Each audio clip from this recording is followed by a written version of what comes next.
Over the course of this series, if you've been following along, we've been hearing about some of the many ways that the infinite God seeks to communicate with us finite humans. And in it all, two ideas have been central, at least this is two ideas that I've picked up. One is that God desires to communicate with us. That's like centrally important. And the other is that we have a part to play in that. That we have to be open to receiving. And so that's why we're doing this series, is to help all of us to understand the various ways that God is communicating with us. Today, I want to talk to you about a third idea that I think meshes really well with that, and that is being open to God speaking through you. 2 weeks ago, David talked about how God speaks to us through nature, and how we can understand our Creator better and feel His love by understanding the wonder of all the things that He has made. And last week, Bill talked about how we can hear God's voice in art. He showed us some art that was really meaningful and had meaningfully communicated to him God's love and truth. And some of it was specifically Christian art, and some of it just helped them to understand the reality of the world. I remember the movie Arrival. I think the youth actually went out and watched the movie that afternoon, and how it made the idea of the now and the not yet a little bit more understanding. This week, I want to take a step back and talk about what comes before that. What happens before we can hear God's voice through the art that others have created? I want to talk about how God communicates to us through, to us and through us when we create, and how all of us are created to create, even if we don't see ourselves as artists. So I'm going to weave a lot of ideas together today, and I'm really excited about this. So I'm buckled up. You guys buckle up. So let's start in the beginning. Genesis chapter 1. In Genesis chapter 1, we get this beautiful account of creation. It's almost a poem. And if you read it that way, instead of reading it as a textbook or a history lesson or something like that, and I recommend that you do, it's just like really beautiful language. It talks about God creating light and darkness, the sky and waters and land and vegetation, the sun, moon and stars, birds and fish, animals, and finally humans. And after each act of creation, after each day, the Bible tells us that it is good. And finally, in the last verse of chapter 1, after everything's been created, the Bible tells us that it is very good. Now, the word for good here, and forgive me if I get a little geeky on this, but I think it's really, really cool. The word here for good is tov. It's a Hebrew word, and it's a really cool word. It not only means functionally effective, it not only means it does what it's supposed to do, it not only means morally sound, it does it properly in a way that it was righteous, but it means beautiful and pleasing in appearance and design. Each part, as God creates each part of the world, it is tov, it is good. It's right, it's functional, it works, it's beautiful. The whole thing together, crowned by human beings, is very good. The very could be exceedingly or abundantly good. So keep that in mind. Let's look back at the part where He makes people. When it talks about human beings created, the passage gives us a little bit more detail about God's purpose in creating humans. So God created humans in His image. In the image of God, He created them. Male and female, He created them. Now you notice, He says it twice, just so you don't miss it, right? Like, God created humans in His image, and in case you didn't get it, in the image of God, He created them. Okay, so that's really important. And unlike the rest of creation, the humans, the man and the woman, the male and the female, were created in His image. Okay, so 3 points I want to get on this before we move on. First off, God creates. That's the That's the point of Genesis chapter 1, is that God creates. The main driving idea of this chapter. Not only creates functionally, but with beauty and goodness. After he creates, he steps back and enjoys its beauty, its goodness, its exceeding toveness. And in all of this, he creates humans in his image. So the whole earth is God's painting. Okay, we're talking about art here. He includes a self-portrait in it.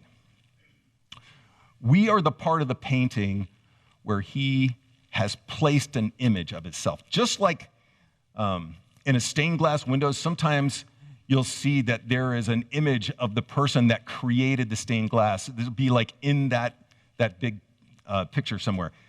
A lot of times, walking through the Louvre, we saw this huge painting, and like with all these images, and part of the thing said, oh yeah, and by the way, if you look at this guy in the corner, that was the artist. He put himself in it. When you read a novel, often you will see a character that represents the author. In the same way, we are the living, breathing self-portrait of God in this painting that we call the universe.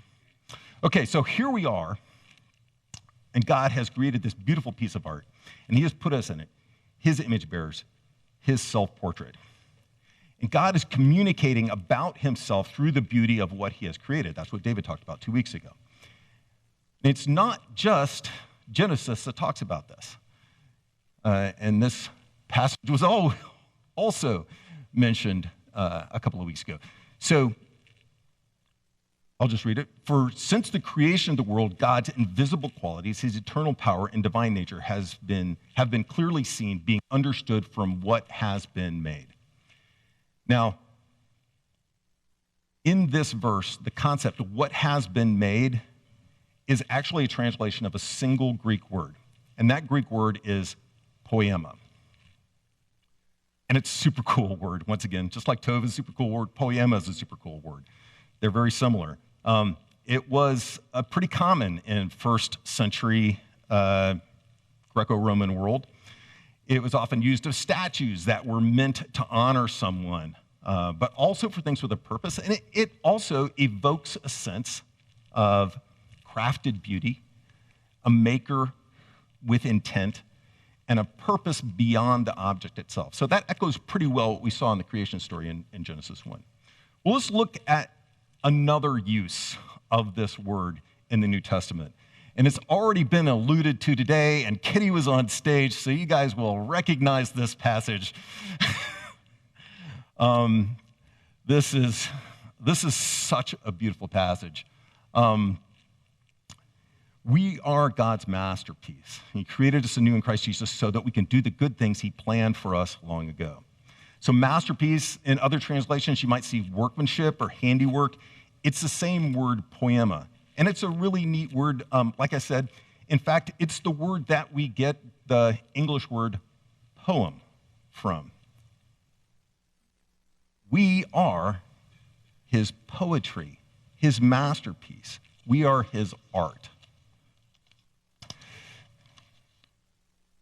We were created with a sense of crafted beauty by a maker with intent, with a purpose beyond the object itself. We were created to create. So, as image bearers, when we create, we are showing the world how much we resemble our Father, our Maker, the artist who created us. And we show the world what he is like, a loving, giving creator who loves us and makes us and gives us beauty to behold. The Bible is, I picked out a few things. I'm going to pick out one more. This is full of this theme, okay? So I'm going to ask you guys a question. Do you know who is the first person in the Bible that it says was filled with God's Spirit? Anybody know? Guesses?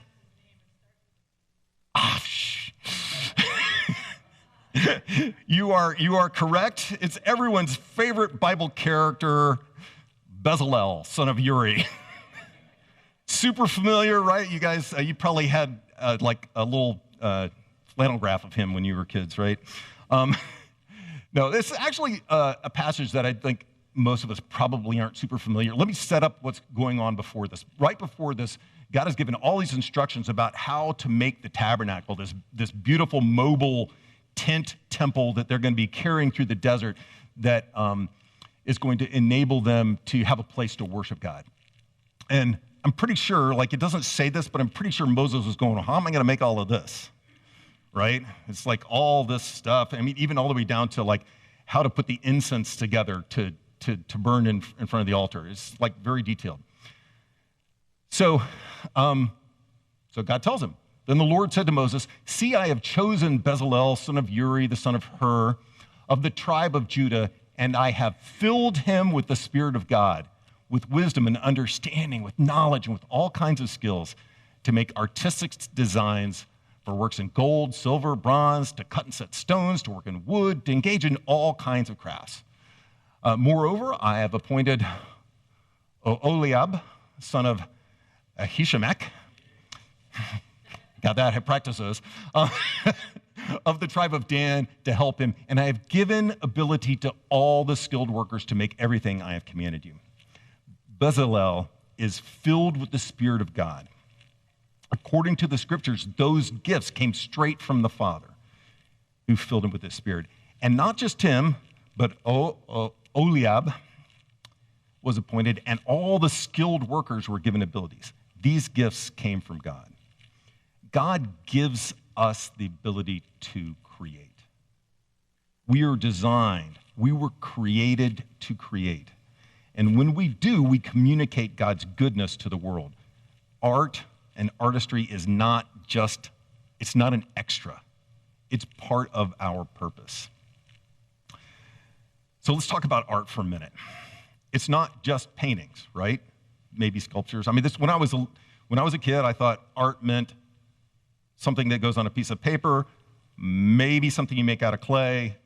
But in fact, the Bible itself is a work of art, or maybe even more accurately, a gallery of artwork. If you approach it like I used to as a book of rules and history, you're missing out on a big part of the beauty of what's going on there. It's a beautiful example of what happens when humans, inspired by the Spirit of God, put their creativity to work to communicate the truth of God. I mean, it's got poetry, stories, wisdom literature, history, prophecy, architecture, parables, the wild vision that is Revelation, a whole bunch of stuff, and it's all divinely inspired. And one of my favorite things in the Bible is that you might not recognize this, but as I was reading along this, I realized this is what it is. It's performance art. So if you read along, especially Old Testament prophets, you'll see them doing things to communicate God's truth. Ezekiel draws Jerusalem. He cooks his food over cow dung. Glad God didn't call me to do that. He lies on his side. Isaiah walks around naked for 3 years. You're glad God didn't call me to do that. Jeremiah wears a yoke. And Jesus, it's not just Old Testament prophets, Jesus does this too. He uses all kinds of art forms. He tells people things straight out, but often he tells parables, which are just stories to help understand something. And he also acts it out. And one of my favorite things that he does, so all through his ministry, Jesus has been saying, last will be first. Humble yourselves and let God lift you up, right? He's giving this message. He's giving it in words, and the disciples are hopefully kind of, sort of getting it, right? But they aren't getting it. So in the Last Supper, what does he do? In the Last Supper, he takes off his outer garment, the thing that marks his status as a rabbi, as their master, as the person that tells them what to do and is more important than they are, right? He takes that off. He wraps a towel around his waist. He picks up a bowl, puts some water in it, and he proceeds to wash his disciples' feet. Were their feet dirty at that point? Probably not, okay? They'd already been in there and been eating whatever. He was doing this to communicate something more powerfully than just telling them could ever have done. And none of it was done as a spectacle. It wasn't just for fun, right? It was to communicate a truth that God wanted his people to know, that Jesus wanted his disciples to know.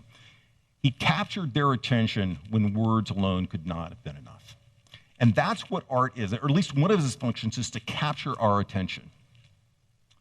Sometimes through deep emotional connection, which just hits different, sometimes in a way that brings understanding, and sometimes in a way that just makes us notice it.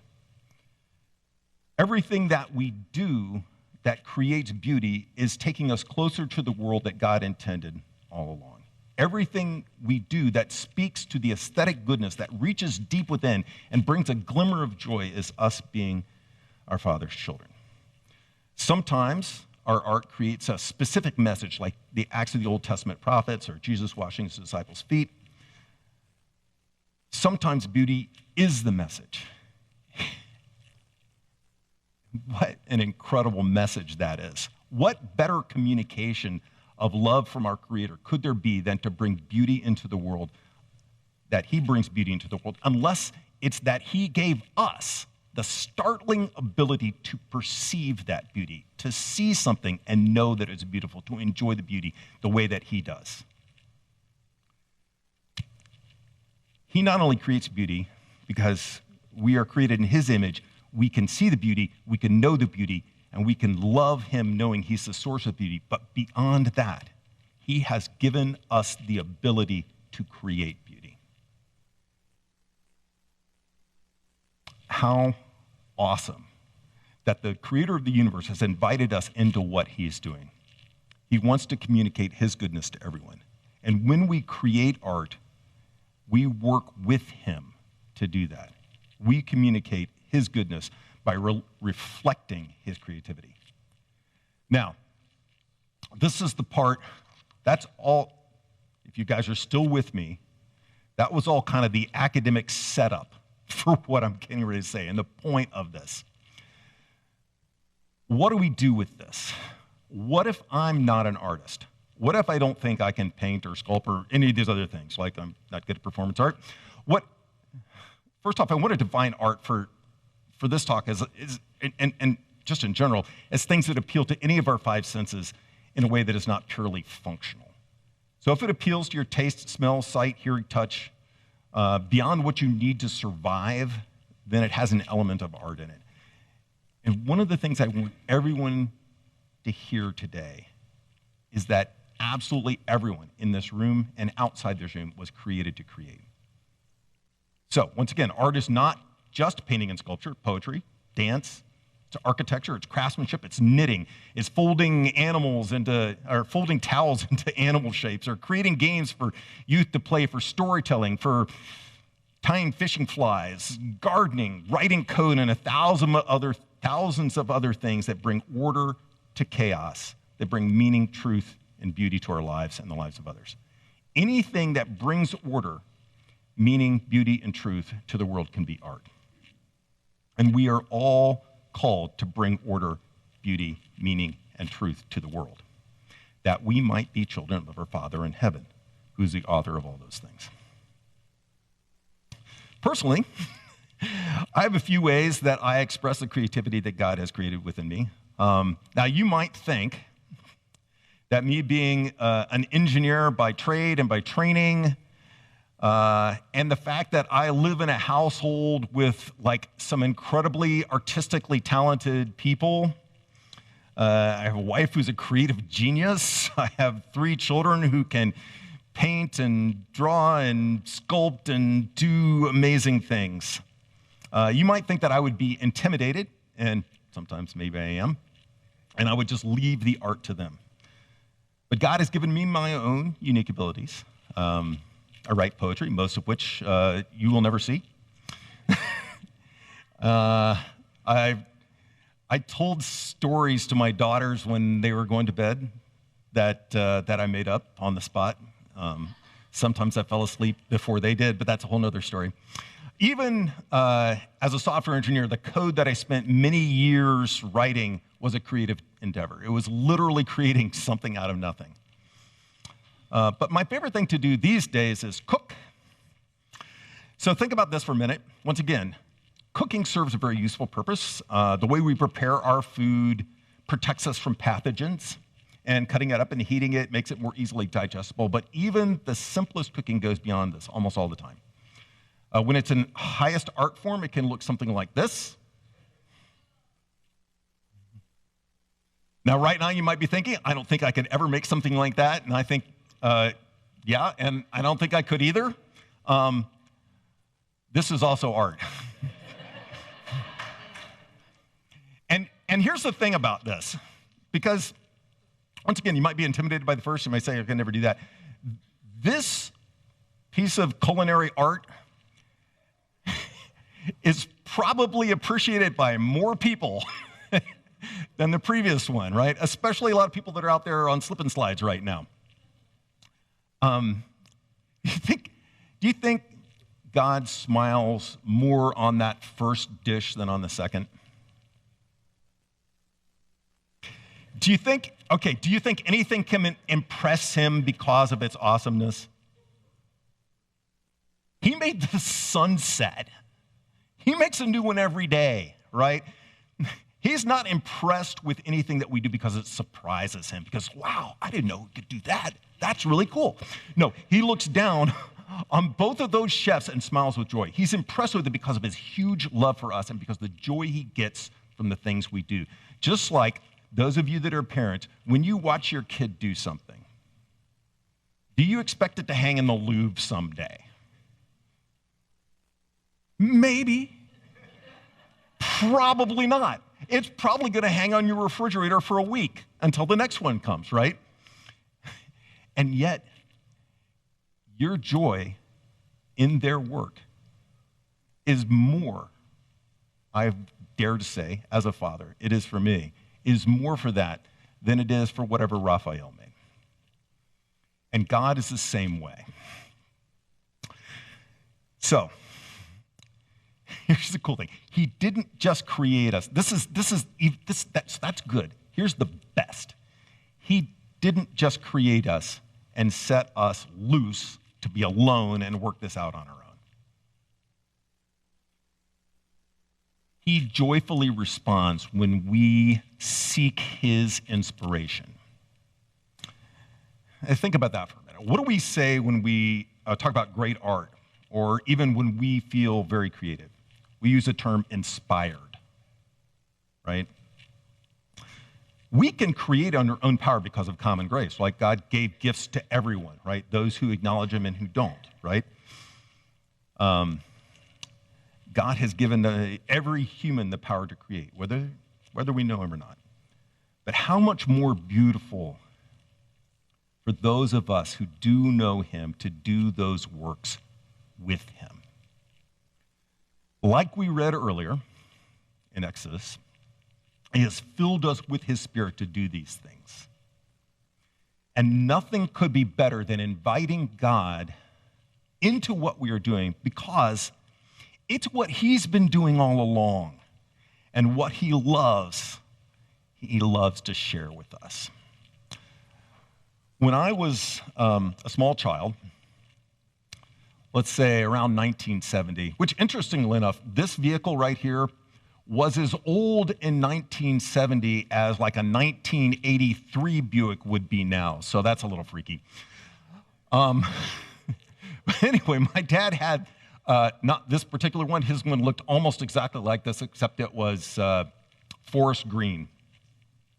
And sometimes on a Sunday afternoon, my dad would take it out and drive around town just for fun. Super fun. And I would sit on the seat right next to him. I can still feel the like weird upholstery fabric kind of like poking into my legs. I can feel it. And as we were driving around, my dad would take my hand and put it on top of that gear shift right there. And then he would put his hand on top of it. And we would shift gears together. Remember, this is like one of the biggest joys of my young life. My father was doing this great thing. He was driving this car and moving this lever that somehow makes it go. I didn't have any idea what a gear shift lever was doing. He was inviting me into the things he was doing. He wasn't just letting me watch. He was letting me participate. When I became older, obviously, I learned how to drive a car and was able to shift my own gears. And that moment of connection with my Father will be forever etched into my memory. In the same way, when we open ourselves to God, to be inspired by him, he puts his hand over ours and allows us to do things we couldn't do without him. Even more importantly, we connect with him in doing those things. I can tell you, I can shift my car now. It is not the same as when I was shifting it with him.